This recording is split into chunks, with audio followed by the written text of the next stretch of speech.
Friends, വണ്ടി Toyota ഇന്നോവയാണ്. Innova 2010 model വണ്ടിയാണ്. വണ്ടി ഏകദേശം 2,70,000 കിലോമീറ്റർ ഓടിയിട്ടുണ്ട്. ഇതിൽ കംപ്ലയിൻ്റ് എന്ന് പറഞ്ഞാൽ major work, complete work, service with അതിൽ എന്തൊക്കെ കംപ്ലയിൻ്റ് ഉണ്ട് അതൊക്കെ ചെയ്യാനായിട്ടാണ് വന്നിരിക്കുന്നത്. വണ്ടി പത്തനംതിട്ട ആ സൈഡിൽ നിന്നാണ് വണ്ടി വന്നിരിക്കുന്നത്. ടാക്സി വണ്ടിയാണ്. ഇതിൽ പിന്നെ കംപ്ലയിൻറ്റ് മെയിനായിട്ട് ഉണ്ടായിരുന്നത് ഫ്രണ്ട് ഗ്ലാസിൻ്റെ ടോപ്പിൽ നിന്ന് ലീക്ക്, വണ്ടി ഉള്ളിലേക്ക് ലീക്ക് ആകുന്നുണ്ടായിരുന്നു. അപ്പോൾ നമ്മൾ ഗ്ലാസ് ഇറക്കി ആ ടോപ്പിൽ കുറച്ച് പാച്ച് ഉണ്ടായിരുന്നു. ആ പാച്ച് ചെയ്തിട്ട് ഇനിയിപ്പോൾ പെയിൻറ്റ് കയറ്റണം, പെയിൻറ്റ് അടിച്ചിട്ടില്ല. എന്നിട്ട് റീസീൽ ചെയ്ത് അതിൻ്റെ ബീഡിങ്ങും മാറ്റി റീസീൽ ചെയ്ത് സെറ്റ് ചെയ്ത് വെച്ചിരിക്കുകയാണ്. ഇനിയിപ്പോൾ നമുക്ക് ആ ടോപ്പ് പെയിൻറ്റ് അടിക്കാനുണ്ട്. വെൽഡ് അടിച്ച ഭാഗത്ത് ഇത്തിരി പെയിൻറ്റ് ഇളകിയിട്ടുണ്ട്, അപ്പോൾ അത് പെയിൻറ്റ് അടിക്കാനുണ്ട്. അതുപോലെ തന്നെ ഇതിൻ്റെ ഫ്രണ്ട് സസ്പെൻഷൻ, ലോവർ ആം ബിസ്ക്കറ്റും അപ്പർ ആം ബിസ്ക്കറ്റ് കംപ്ലീറ്റും ബ്രോക്കൺ ആയിട്ടുണ്ട്. അത് നമ്മൾ അയച്ച് ലേത്തിൽ കൊടുത്തിട്ടുണ്ട് പ്രസ് ചെയ്യാനായിട്ട്. ഇതിൻ്റെ ലേത്ത് വർക്ക് എന്ന് പറഞ്ഞാൽ ഇത്തിരി പ്രയാസമുള്ള, ലോവർ ആം ബുഷ് കട്ട് ചെയ്യണമെന്നുണ്ടെങ്കിൽ പ്രസ്സിങ്ങിൽ വരില്ല. അത് ഹീറ്റ് ചെയ്തെടുത്തിട്ടാണ് കറക്റ്റായിട്ട് അതിനകത്ത് എടുക്കുന്നത്. ഇല്ലാതെ ബുഷ് അതൊന്നും പുറത്തേക്ക് വരില്ല. ബുഷിൽ നമ്മൾ പ്രസ് ചെയ്താലും ബുഷ് പൊട്ടിപ്പോവുള്ളൂ. അതിൻ്റെ ഉള്ളിലുള്ള സ്ലീവ് പുറത്ത് വരാൻ ഇത്തിരി പ്രയാസമാണ്. അപ്പോൾ കട്ട് ചെയ്തിട്ടാണ് എടുക്കുന്നത്. കുറച്ച് സമയം എടുക്കുന്ന പരിപാടിയാണ് ഈ ലോവർ ആമിൻ്റെ അപ്പർ ആമിൻ്റെയും ബുഷ് സെറ്റ് ചെയ്യാന്ന് പറഞ്ഞു കഴിഞ്ഞാൽ. പിന്നെ അതുപോലെ തന്നെ ഫ്രണ്ടിൽ 2 ഷോക്ക് മൗണ്ടും ഹെവി ആയിട്ട് വീക്കായിട്ടുണ്ട്, നല്ല ഓവലായിട്ടുണ്ട്. ഇപ്പോൾ അത് നമ്മളിപ്പോൾ അഴിച്ചുകൊണ്ടിരിക്കുകയാണ്. അതുപോലെ ഫ്രണ്ടിലെ ഷോക്കും നമ്മളിതിൽ ഗബ്രിയലിൻ്റെ കെട്ടുന്നുണ്ട്. പിന്നെ സ്റ്റിയറിംഗ് ബോൾ ജോയിൻ്റോ കാര്യങ്ങളൊന്നും ഷെയ്ക്കില്ല, അപ്പറാം ബോൾ ജോയിൻ്റോ കാര്യങ്ങളൊന്നും ഷെയ്ക്കില്ല.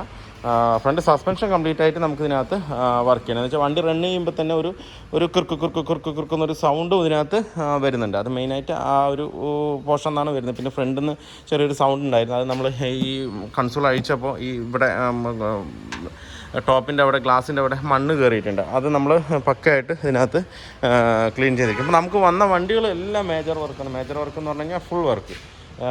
ഇതെന്ന് പറഞ്ഞാൽ തൃശ്ശൂരിൽ നിന്ന് വന്ന വണ്ടിയാണ്. ഇത് ഫുൾ വർക്കുണ്ട്. എല്ലാ വർക്കും കംപ്ലീറ്റ് ചെയ്യണം. എന്തൊക്കെ വർക്കുണ്ടോ അത് മൊത്തം കംപ്ലീറ്റ് ചെയ്യണം. ഇത് നമ്മുടെ സ്ഥലത്ത് നിന്ന് തന്നെ, പാലക്കാട്ടിൽ നിന്ന് വന്നിട്ടുള്ള ഒരു വണ്ടിയാണ്. അതും ഇതുപോലെ തന്നെ ഫ്രണ്ട് സസ്പെൻഷൻ അതുപോലെ എല്ലാ വർക്കും, ടൈമിംഗ് തൊട്ടിട്ട് എല്ലാ വർക്കും നമുക്ക് നോക്കിയിട്ട് ചെക്ക് ചെയ്ത് മാറ്റാനുണ്ട്. അതുപോലെ ഇത് തിരുപ്പൂരിൽ നിന്ന് വന്ന വണ്ടിയാണ്. തിരുപ്പൂരിൽ നിന്ന് വന്ന വണ്ടി ഇതും അതുപോലെ തന്നെ കസ്റ്റമർ സെക്കൻഡ് ഹാൻഡ് എടുത്തിട്ട് ഒരു ആഴ്ചയായിട്ടുള്ളൂ. ഇത് നേരത്തെ നമ്മളൊരു കോളിസിൻ്റെ വർക്ക് ചെയ്തിട്ടുണ്ട്. ആ കോളിസിൻ്റെ ഓണറിൻ്റെ അതേ വണ്ടി, അവരുടെ വണ്ടി തന്നെയാണ് ഇതും. കോളിസ് നമ്മൾ ക്ലച്ച് പണിത് അങ്ങനെ മൊത്തം ഫുൾ വർക്ക് ചെയ്ത വണ്ടിയുടെ അതേ കസ്റ്റമറുടെ വണ്ടി തന്നെയാണ് ഇന്നോവ. ഇതും അതുപോലെ തന്നെ ഫുൾ വർക്ക് ചെയ്യണം. ക്ലച്ച് പണിയാനുണ്ട്. അതുപോലെ തന്നെ ഒരുപാട് വർക്കുണ്ട്. അതിൻ്റെ വീഡിയോ ഞാൻ ഡീറ്റെയിൽ ആയിട്ട് ഞാൻ പറഞ്ഞുതരാം.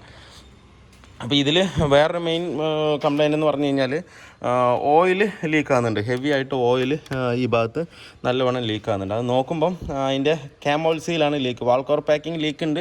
ബാക്ക് സൈഡൊന്നും അധികം ലീക്കില്ല. ഇന്നോവയ്ക്ക് മെയിനായിട്ട് ബാക്ക് സൈഡിൽ നിന്നാണ് വാൾക്കോർ പാക്കിംഗ് ലീക്ക് കൂടുതലും സ്പ്രെഡ് ആകുന്നത്. പക്ഷേങ്കിൽ അവിടെ ലീക്കില്ല, ഈ ഭാഗത്തു നിന്നാണ് ലീക്ക് വന്നുകൊണ്ടിരിക്കുന്നത്. അപ്പോൾ നോക്കുമ്പോൾ ഇതിൻ്റെ ക്യാമോൾ സീൽ ലീക്ക് ഉണ്ട്. കണ്ടില്ലേ, ആ പുള്ളിയുടെ താഴെ കംപ്ലീറ്റും ഓയിൽ ലീക്കാണ്. അത് ക്യാമോൾസിൽ നിന്ന് വന്നിരിക്കുകയാണ്. നമുക്ക് ഈ ക്യാമോൾസിൽ ഈ ഭാഗത്തു നിന്നൊക്കെയാണെന്നുണ്ടെങ്കിൽ ഈ കവറിൻ്റെ ഉള്ളിലേക്ക് അകത്തേക്ക് കയറാൻ ചാൻസ് കുറവാണ്. അപ്പോൾ ക്യാമോൾസിൽ പോയത് കൊണ്ടാണ് അകത്തേക്ക് ഫുള്ളായിട്ട് ലീക്ക് വന്നിരിക്കുക. അപ്പോൾ നമുക്ക് ക്യാമോൾസിൽ മാറണം. അതിൻ്റെ കൂടെ തന്നെ നമുക്ക് വാൾക്കോർ പാക്കിങ്ങും അതിൻ്റെ ബാക്കിയുള്ള സ്റ്റെം സീൽ, ഇത് ഇവിടെ ഒരു സീൽ വരും, നോസിൽ ഇവിടെ ഒരു സീൽ വരും. ആ സീൽ കിറ്റ് കംപ്ലീറ്റ് മാറണം. എന്താ ഒരു ഇളക്കിയിട്ട് കയറ്റുമ്പോൾ അത് മാറ്റി കഴിഞ്ഞ് കഴിഞ്ഞാൽ അത്രയും നല്ലതാണ്. ഡാമേജ് ഒന്നും ഇല്ല, പക്കയായിട്ടാണ് ഇരിക്കണമെന്നുണ്ടെങ്കിൽ അത് തന്നെ കയറ്റിയാലും കുഴപ്പമില്ല. അപ്പോൾ നമുക്ക് ഇതിലെന്തായാലും നമുക്ക് കംപ്ലീറ്റ് ആയിട്ട് മാറ്റാം. അതുപോലെ തന്നെ മേജർ സർവീസിൻ്റെ കൂടെ നമ്മൾ ഡീസൽ ഫിൽറ്ററും അതുപോലെ തന്നെ ഓയിൽ ഫിൽറ്ററും കാര്യങ്ങളും നോക്കണം. EGR ഒന്ന് അഴിച്ച് നോക്കണം. അത് കംപ്ലയിൻ്റ് ഉണ്ടെന്നുണ്ടെങ്കിൽ EGR കംപ്ലീറ്റും ക്ലീൻ ചെയ്ത് പക്കയാക്കി കൊടുക്കണം. പുള്ളിങ് കറക്റ്റായി കൊടുക്കണം. ടാക്സി വണ്ടിയാണ്. എല്ലാവർക്കും ഫുള്ളായിട്ട് നമുക്ക് കംപ്ലീറ്റ് ചെയ്യണം. ബാക്കിലൊന്നും വലിയ കംപ്ലയിൻറ്റോ കാര്യങ്ങളോ ഒന്നുമില്ല. എല്ലാം പക്കയായിട്ട് തന്നെയാണ് ഇരിക്കുന്നത്.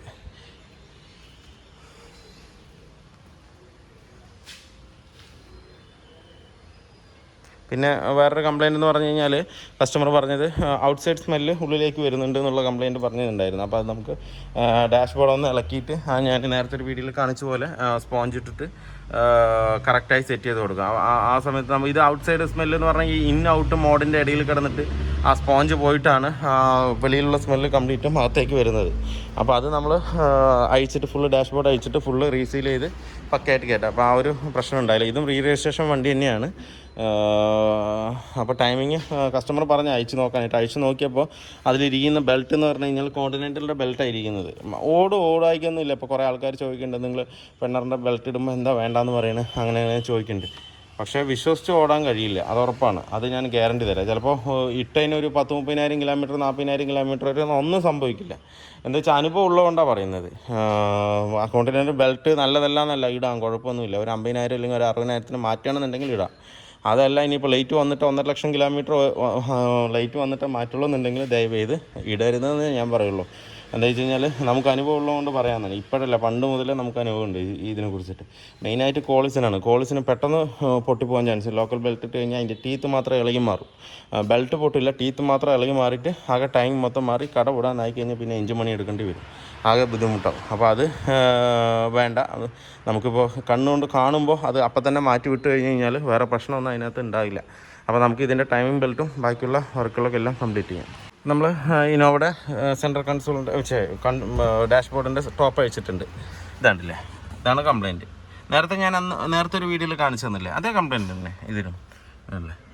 ഈ മുകളിലെ ഈ സ്പോഞ്ച് പോയിട്ടാണ് അതിങ്ങനെ വരുന്നത്. എന്ന് വെച്ച് കഴിഞ്ഞാൽ ഔട്ട് സൈഡ് ഇൻസൈഡ് മോഡ് ഇവിടെയാണ് വരുന്നത്. ഇവിടെയാണ് ഇതിൻ്റെ ഷട്ടർ വരുന്നത്. ഇത് അപ്പോൾ ഇൻസൈഡിൽ കാണിച്ചു തരാം. ഇതിപ്പോൾ ഔട്ട് സൈഡിലേക്കാണ്. ഏതാണ് ഇറക്കണം, XUV വരണം. XUV മോഡലുണ്ട്, അത് കയറ്റിക്കോളിരിക്കും. ഇതല്ലേ, ഇതാണ് ഇൻ മോഡ് ഔട്ട് മോഡ് വരുന്ന ഷട്ടർ. ഇതിപ്പോൾ നമ്മൾ ഔട്ട് മോഡിലേക്ക് ഇട്ടു. ഇൻ മോഡിലേക്ക് വരുമ്പോൾ ഇതിൽ കൂടെയാണ്, ഈ ഗ്യാപ്പിൽ കൂടിയാണ് എയർ വലിക്കുന്നത്. ഔട്ട് മോഡിലിടുമ്പോൾ ഈ ഭാഗം ക്ലോസ് ആയി അവിടെ നിന്നുള്ള എയർ കംപ്ലീറ്റും ഉള്ളിലേക്ക് വലിക്കും. ഇതിപ്പോൾ നമ്മൾ ഔട്ട് മോഡിൽ ഇൻ മോഡിലിട്ടു. ഇൻ മോഡിലിടുമ്പോൾ പിന്നെ എയർ വലിക്കുന്നത് ഇവിടെ നിന്നാണ്. അപ്പോൾ ഇവിടെ എയർ വലിക്കുമ്പോൾ ഈ സൈഡിൽ കുറേ സാധനങ്ങളും കാര്യങ്ങളൊക്കെ ഉള്ളത് കൊണ്ട് ഈ പെട്ടെന്ന് എയർ ഗ്യാപ്പ് കിട്ടുന്ന സാധനം ഇതാണ്. അപ്പോൾ ഇതിൽ കൂടെ അങ്ങോട്ട് ഉള്ളിലേക്ക് എയർ വരും. എയർ വരുമ്പോൾ വെളിയിലെ സ്മെല്ല് കംപ്ലീറ്റും ഉള്ളിലേക്ക് കയറി അകത്ത് വരും. അതാണ് ഈ ഡാഷ്ബോർഡിൽ നമ്മുടെ ഇൻസൈഡിൽ ഇങ്ങനെ എന്താ പറയുക സ്മെല്ല് വരാൻ കാരണം. അപ്പോൾ നമുക്ക് ഇവിടെ കംപ്ലീറ്റ് സ്പോഞ്ച് വെച്ച് കൊടുക്കണം. പിന്നെ നമ്മൾ നേരത്തെ ചെയ്യുന്ന മാതിരി എലിയുടെ ഒരു ഡോർ അതൊന്ന് ക്ലോസ് ചെയ്ത് വിട്ട് കഴിഞ്ഞ് കഴിഞ്ഞാൽ ആ ഭാഗവും പക്ക ക്ലിയർ ആവും. പിന്നെ നമുക്ക് എലിയുടെ ശല്യം അകത്തേക്ക് വരില്ല. ഇപ്പോൾ ഒന്നും എലിയുടെ ശല്യം ഇതിനകത്തില്ല, എങ്കിലും നമ്മളത് വെച്ച് വിട്ട് കഴിഞ്ഞാൽ ഒന്നുകൂടെ സേഫ്റ്റി. എലി പിന്നെ ഇപ്പോൾ പല്ലി പ്രാണി എന്തെങ്കിലുമൊക്കെ കയറുകയാണെന്നുണ്ടെങ്കിൽ അത് ഓപ്പണാണ്. അവിടെ ഷട്ടർ ഫുൾ ഓപ്പണാണ്. ആ ഓപ്പണായിട്ട് അതിൻ്റെ ഉള്ളിൽ കൂടെ കയറുമ്പോൾ ഇതിനുള്ളിൽ വന്ന് ഇനിയിപ്പോൾ എന്തായാലും മരിക്കുക എന്തെങ്കിലും ചത്ത് കിടക്കുക എന്തെങ്കിലും ചെയ്ത് കഴിഞ്ഞാൽ പിന്നെ അതൊരു ചീഞ്ഞ സ്മെല്ല് വീണ്ടും ഇതിനകത്ത് വരും. പിന്നെ അത് ക്ലീൻ ചെയ്യണമെങ്കിൽ വലിയ പാടാണ്. അപ്പോൾ അതിന് മുന്നേ നമുക്ക് വരുന്നതിന് മുന്നേ തന്നെ ആ നെറ്റും നമുക്ക് സെറ്റ് ചെയ്ത് ഇതിൻ്റെ ഇതും കറക്റ്റായിട്ട് ക്ലിയർ ചെയ്ത് വയ്ക്കാം. ഇന്നോവയുടെ പാർട്സുകൾ കംപ്ലീറ്റും എത്തിയിട്ടുണ്ട്. എല്ലാം നമ്മൾ ഒറിജിനൽ പാർട്സ് തന്നെയാണ് എടുത്തിരിക്കുന്നത്. ഒരു ഓയിൽ ഫിൽറ്റർ എടുക്കുന്നത് ആ കവറിലുണ്ട്, വെള്ള കവറിൽ. ഇത് വാൾ കവർ പാക്കിങ് തന്നെയാണ്. 1595 രൂപ. ടൈമിംഗ് ബെൽറ്റ് 3030 രൂപ. അതുപോലെ സ്റ്റഡ് മൗണ്ട് 904 രൂപ വരുന്നുണ്ട്. ഗിയർ ബോക്സ് ബെഡ് എടുത്തിട്ടുണ്ട്, ഗിയർ ബോക്സ് ബെഡ് ഉപയോഗിക്കുന്നുണ്ട്. അപ്പോൾ അതെടുത്തിട്ടുണ്ട്. അത് 1096 രൂപ വരുന്നുണ്ട്. പിന്നെ വരുന്നത് ക്യാം ഓയിൽ സീലാണ്, അത് ഒറിജിനലാണ്. അതിൽ MRP ഇട്ടിട്ടില്ല, ഒരു MRP കട്ട് ചെയ്തിട്ട് മേലെ സ്റ്റിക്കർ ഒട്ടിച്ചിരിക്കുകയാണ്. ക്യാം ഓയിൽ സീലും ഒറിജിനൽ തന്നെ എടുത്തിരിക്കുന്നത്. അത് ഡീസൽ ഫിൽറ്റർ ആ സെഞ്ചിയിൽ ഇതാ വെള്ള അപ്പുറത്ത് വേറെ സെഞ്ചിണ്ടാവും. ഓയിൽ ഫിൽറ്ററിന് അതുപോലെ തന്നെ ഓയിൽ ഫിൽറ്റർ ഓയിൽ ഫിൽറ്റർ നമ്മൾ ഒറിജിനൽ തന്നെ എടുത്തിരിക്കുന്നത്. അത് 459 രൂപ വരുന്നുണ്ട് പോയി. പിന്നെ ഷോക്ക് എടുത്തിരിക്കുന്നത് ഗബ്രിയലിൻ്റെ ഷോക്കാണ് എടുത്തിരിക്കുന്നത്. സസ്പെൻഷൻ പുഷ്കിറ്റും നമ്മൾ ഗബ്രിയലിന് തന്നെ എടുത്ത് സെറ്റ് ചെയ്യും. അപ്പോൾ സസ്പെൻഷൻ എത്തിയിട്ടില്ല, അപ്പോഴത്തേക്കും നമുക്ക് ബാക്കിയുള്ള പണികൾ കംപ്ലീറ്റും ചെയ്യാം. അത് ക്യാം ഓയിൽ സീൽ, അതുപോലെ ഫ്രണ്ട് ഷോക്കിൻ്റെ കാര്യം, ടൈമിങ്ങിൻ്റെ കാര്യമെല്ലാം ചെയ്തിട്ട് ലാസ്റ്റ് ലോവർ ആമിൻ്റെ അപ്പർ ആമിൻ്റെയും കാര്യം ചെയ്യും. അപ്പോൾ കംപ്ലീറ്റ് ഗ്രില്ല് അതിനകത്ത് ക്ലീൻ ചെയ്തിട്ടുണ്ട്. എന്താ വെച്ചാൽ ഇതിനകത്ത് കംപ്ലീറ്റ് ഡസ്റ്റായിരുന്നു, പൊടികൾ കംപ്ലീറ്റ് ഉണ്ടായിരുന്നു. അപ്പോൾ നമുക്കിങ്ങനെ അഴിക്കുമ്പോൾ തന്നെ ഇത് ക്ലീൻ ചെയ്തെടുക്കാൻ പറ്റുള്ളൂ. ഇതൊക്കെ നമ്മൾ ഫ്രണ്ടിൽ വരുന്ന ഭാഗം ഇതൊന്നും ക്ലീൻ ചെയ്യാൻ നമുക്ക് ഒട്ടും തന്നെ കഴിയില്ല. അപ്പോൾ അങ്ങനെ എടുക്കുമ്പോൾ ഫുള്ളും വാട്ടർ വാഷ് ചെയ്തിട്ട് തിരിച്ച് കയറ്റി കഴിഞ്ഞ് ഉള്ളിലുള്ള പൊടി അഴുക്കും കംപ്ലീറ്റ് പോകും. ഡ്രൈ ആക്കാൻ വെച്ചിട്ടുണ്ട്. ഡ്രൈ ആക്കിയതിന് ശേഷം ഇതിനകത്ത് കയറ്റാം. ഇത് നേരത്തെ അവർ സീല് മാറ്റിയിട്ടുണ്ട്. സീല് മാറ്റിയിട്ട് അത് മൊത്തം പേസ്റ്റ് വെച്ചിട്ട് കയറ്റിയിട്ടുണ്ട്. അതായിരിക്കും ലീക്ക് നിന്നിട്ടില്ല. പക്ഷേ സീല ഏത് സീലാണെന്നുള്ള അറിയില്ല. ലോക്കൽ സീലാണെന്നുണ്ടെങ്കിൽ എന്തായാലും ലീക്ക് നിൽക്കില്ല. അതിനൊക്കെ ഇടുമ്പോൾ ക്രാങ്കിൻ്റെയും ക്യാമിൻ്റെയും ഒക്കെ സീലിടുമ്പോൾ ശരിക്കും ഒറിജിനൽ സീലിനെ അതിനകത്ത് കയറ്റണം. പിന്നെ അതുമാത്രമല്ല, നമുക്ക് ഈ ഡമ്മി ഒന്ന് അഴിച്ചതിന് ശേഷം ഇതും പാക്കിങ് ഇടണം. ചിലപ്പോൾ ഇവിടെ നിന്ന് ലീക്ക് വരാൻ ചാൻസ് കൂടുതലാണ്. ഇത് അഴിച്ചെടുത്തതിന് ശേഷം നമ്മൾ പേസ്റ്റ് ഇട്ടിട്ടാണ് ഇത് കയറ്റാനായിട്ട്. എന്തായാലും നമുക്കിത് അയച്ചിട്ട് ഫുള്ള് ക്ലീൻ ചെയ്തിട്ട് നമുക്ക് ഒറിജിനൽ സീലതിനകത്ത് കയറ്റാം. ഇപ്പോൾ ഓയിൽ സീൽ മാറിയിട്ടുണ്ട്. ഒറിജിനൽ ഓയിൽ സീൽ ഈ ഒരു കളറിലായിരിക്കുക, ഒരു കാപ്പി കളറിലായിരിക്കുക. നേരത്തെ അവർ ഇട്ടിരിക്കുന്ന ഓയിൽ സീൽ എന്ന് പറഞ്ഞത് കണ്ടോ, ഈ ഒരു ടൈപ്പാണ്. ഇത് ലോക്കൽ ഓയിൽ സീലാണ്. ഇതിട്ട കംപ്ലൈൻറ്റ് നിൽക്കില്ല. ഇപ്പോൾ നമ്മൾ ഒറിജിനൽ ഓയിൽ സീൽ തന്നെ കയറ്റിയിട്ടുണ്ട്.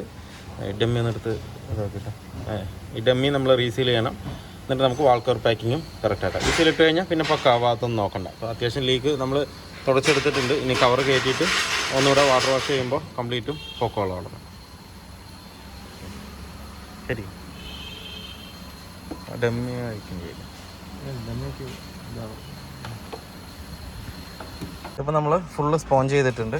രണ്ട് സൈഡ് സ്പോഞ്ച് ചെയ്തിട്ടുണ്ട്. അതുപോലെ തന്നെ ഈ സൈഡ് ഫുള്ള് നെറ്റ് വെച്ച് സെറ്റാക്കി ഇങ്ങനെ നമുക്ക് ഇത് കയറ്റാൻ മതി. ഇങ്ങനെ കയറ്റുമ്പോൾ ആ സ്മെല്ലും നമുക്ക് കിട്ടി വരില്ല. പിന്നെ അതുപോലെ എലി വരുന്ന ശല്യം നമുക്ക് ഫുള്ളായിട്ട് ബ്ലോക്ക് ആവും. ഇപ്പം എന്തായാലും നമുക്കത് കയറ്റാം. അപ്പോൾ നമ്മുടെ ഇന്നോവയുടെ വർക്ക് ഫുള്ളി കംപ്ലീറ്റ് ആയിട്ടുണ്ട്. ഇതിലിപ്പോൾ നമ്മൾ ചെയ്തിരിക്കുന്നത് മെയിനായിട്ട് ഓയിൽ ലീക്ക് ഉണ്ടായിരുന്നു ക്യാമിൻ്റെ. ആ ഓയിൽ സീൽ നമ്മൾ മാറ്റി ഒറിജിനൽ സീൽ തന്നെ കയറ്റിയിട്ടുണ്ട്. ടൈമിംഗ് ബെൽറ്റ് മാറ്റിയിട്ടുണ്ട്. അതുപോലെ തന്നെ ഗിയർ ബോക്സിൻ്റെ ബെഡ് വീക്കായിരുന്നു, ഗിയർ ബോക്സിൻ്റെ ബെഡ് മാറ്റിയിട്ടുണ്ട്. പിന്നെ ഫ്രണ്ട് സസ്പെൻഷൻ കംപ്ലീറ്റ് ആയിട്ട് പണിതിട്ടുണ്ട്. എഞ്ചിൻ ഓയിൽ സർവീസാണ് ചെയ്തിരിക്കുന്നത്. ഇതിനകത്ത് ഫ്രണ്ട് സസ്പെൻഷൻ കംപ്ലീറ്റ് ആയിട്ട് പോയതായിരുന്നു. സ്റ്റെഡ് മൗണ്ടൊക്കെ ഫുൾ ഓവലായിട്ട് അടിച്ച് പോയിരിക്കുകയായിരുന്നു. അപ്പോൾ അതെല്ലാം നമ്മൾ ചേഞ്ച് ചെയ്തിട്ടുണ്ട്. സ്റ്റെഡ് മൗണ്ട് നമ്മൾ ടൊയോട്ടയുടെ ഒറിജിനൽ തന്നെയാണ് ഇട്ടിരിക്കുന്നത്. പിന്നെ ബാക്കിയുള്ള വാൾ കവർ പാക്കിങ് അങ്ങനെയുള്ള പാക്കിംഗ് കിറ്റുകൾ കംപ്ലീറ്റ് നമ്മൾ ഓയി, ടൈമിംഗ് ബെൽറ്റ് ഓയി, എല്ലാം ഓയി തന്നെ ഇട്ടിരിക്കുന്നത്. നമ്മൾ നോർമൽ ഇട്ടിരിക്കുന്നതെന്ന് പറഞ്ഞു കഴിഞ്ഞാൽ ഫ്രണ്ടിലെ സസ്പെൻഷൻ കിറ്റാണ് നമ്മൾ ഗബ്രിയലിൽ ഇട്ടിരിക്കുന്നത്. അത് ഓയി എല്ലാം ഇട്ടിരിക്കുന്നത്, നോർമലാണ് ഇട്ടിരിക്കുന്നത്. പിന്നെ സീറ്റ് ബെൽറ്റിൻ്റെ ഒരു സൗണ്ട് വരുന്നുണ്ട്, ബെൽറ്റ് ഹോൾഡറിൻ്റെ ഒരു സൗണ്ട്, ചെറിയൊരു സൗണ്ട് ഹമ്മിങ് നോയ്സ് വരുന്നുണ്ട്. പിന്നെ വേറെ പ്രത്യേകിച്ച് കംപ്ലൈൻറ്റോ കാര്യങ്ങളൊന്നുമില്ല. എഞ്ചിൻ മൗണ്ടാണെങ്കിൽ ശരി, വേറെ കംപ്ലൈൻ്റ് ഒന്നുമില്ല. നോർമൽ പക്ക ആയിട്ട് തന്നെ ഇരിക്കുന്നത്. അപ്പോൾ അതുകൊണ്ട് നമ്മളൊന്നും ചേഞ്ച് ചെയ്തിട്ടില്ല. ഗിയർ ബോക്സ് ബെഡ് മാറ്റി. എന്താണെന്ന് വെച്ച് കഴിഞ്ഞാൽ ബാക്കിൽ നിന്ന് ഒരു ഇടി കിട്ടുന്നത് കൊണ്ട് അത് മേ ബി ഗിയർ ബോക്സിൻ്റെ മൗണ്ടിൻ്റെ പ്രശ്നം കൊണ്ടും ആ ഒരു സൗണ്ട് ഇതിനകത്ത് വരും. പക്ഷേ സൗണ്ട് പൂർണ്ണമായിട്ടും പോയിട്ടില്ല. 100-ലൊരു 50% കുറഞ്ഞെന്നുള്ളത്. ഞാൻ ക്രൗൺ ബോൾട്ട് ടൈറ്റ് ചെയ്തിട്ടുണ്ട്. ആ ടൈറ്റ് ചെയ്തതിൻ്റെ പരമായിട്ട് ഒരു 100-ലൊരു 50% കുറഞ്ഞിട്ടുണ്ട്. പക്ഷേ എന്നാലും സൗണ്ട് ഉണ്ട്. അപ്പോൾ അത് ക്രൗണ് മാറ്റുന്നതായിരിക്കും ബെറ്റർ. എന്താണെന്ന് വെച്ച് കഴിഞ്ഞാൽ ക്രൗണ് നമ്മൾ പുതിയത് എടുക്കുകയാണെങ്കിൽ നല്ല റേറ്റ് ഉണ്ട്. ഏകദേശം 16 രൂപ എങ്ങാണ്ട് വരുന്നുണ്ട് ഇതിന്. അപ്പോൾ സെക്കൻഡ്സ് നമ്മൾ ഏതെങ്കിലും നോക്കിയിട്ട് എടുക്കുന്നതായിരിക്കും. ഒരു 10 രൂപയൊക്കെ കൊടുത്തു കഴിഞ്ഞ് കഴിഞ്ഞാൽ ഇന്നോവയുടെ ക്രൗണ് ഫുള്ള് സെറ്റ് കംപ്ലീറ്റ് ആയിട്ട് നമുക്ക് കിട്ടും. ഒരു 10 രൂപയ്ക്ക് ഫുൾ സെറ്റ് അതിനകത്ത് കിട്ടും. അത് ഇട്ട് കഴിഞ്ഞാൽ കറക്റ്റ് ആവും. ആ ഒരു ചെറിയൊരു സൗണ്ട് കസ്റ്റമറിന് വന്ന കംപ്ലൈൻറ്റിൽ ചെറിയൊരു സൗണ്ട്, അതാണ് അത് സോൾവ് ആയിട്ടില്ല. പക്ഷേ നല്ല വ്യത്യാസമുണ്ട്. നമ്മൾ ആശേഷം കൊടുക്കുമ്പോഴൊക്കെ നല്ല വ്യത്യാസമുണ്ട്. പക്ഷേങ്കിൽ ചെറിയൊരു ഇടുപ്പ് അതിനകത്ത് കിട്ടുന്നുണ്ട്. അപ്പോൾ അത് കസ്റ്റമറുടെ അടുത്ത് ഇൻഫോം ചെയ്തിട്ട് അത് പിന്നെ ഒരു ദിവസം വന്നിട്ട് ചെയ്യുന്നതായിരിക്കും നല്ലത്. ചെയ്യാൻ പറയാം കസ്റ്റമറുടെ അടുത്ത്.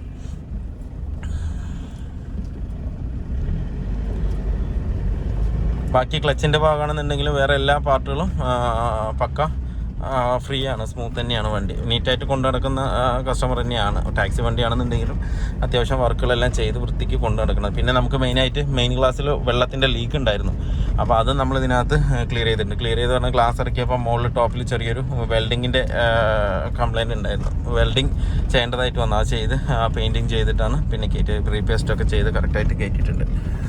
അപ്പോൾ വീഡിയോ എല്ലാവർക്കും ഇഷ്ടമായിരുന്നു ലൈക്ക് ചെയ്യുക, ഷെയർ ചെയ്യുക, അതുപോലെ തന്നെ സബ്സ്ക്രൈബ് ചെയ്യാതെയാണ് വീഡിയോ കാണുന്നെങ്കിൽ ഒന്ന് സബ്സ്ക്രൈബ് ചെയ്ത് സപ്പോർട്ട് ചെയ്യുക. അപ്പോൾ മറ്റൊരു വീഡിയോയിൽ കാണുന്നവരെ എല്ലാവർക്കും